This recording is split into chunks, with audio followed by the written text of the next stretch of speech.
ఇక్కడ ఉన్నటువంటి జర్నలిస్టు సోదరులను నేను అడుగుతా ఉన్నా, మీకేదో జర్నలిస్ట్ కాలనీ ఏదో అన్నాడు అప్పట్లో, ఎట్లుండాలి ఏం కథ మీ పిల్లలు అలానే చదువుకోవాలి అని చెప్పిండు. ఒక్క మాటలో చెప్పాలంటే హైదరాబాదును తలదనే నగరంగా వరంగల్ను మారుస్తా అని పదే పదే చెప్పిండు అప్పట్లో కేసీఆర్ గారు.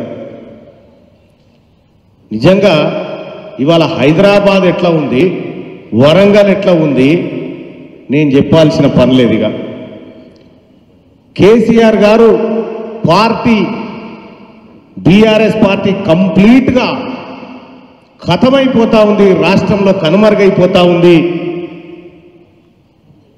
ఎక్కడ మొదలైందో అక్కడికే వచ్చి ఒక్కనే చేసినా ఒక్కనే స్టార్ట్ అయినా అన్నాడు, మళ్ళీ ఒక్కడే మిగిలిపోయే పరిస్థితికి వచ్చింది.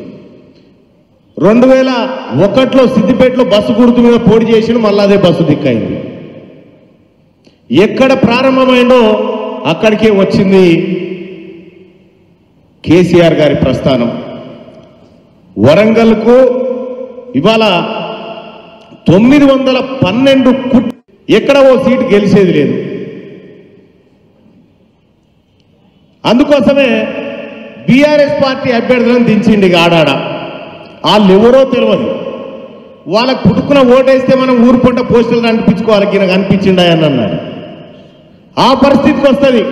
డమ్మీ అభ్యర్థులను పెట్టి ఇవాళ భారతీయ జనతా పార్టీ మెప్పు పొందాలని చూస్తా ఉన్నాడు కల్వకుంట్ల చంద్రశేఖరరావు గారు. భారతీయ జనతా పార్టీకి ఎందుకు ఓటేయాలి ఒక్కసారి ఈ ప్రజలు ఆలోచన చేయాలి.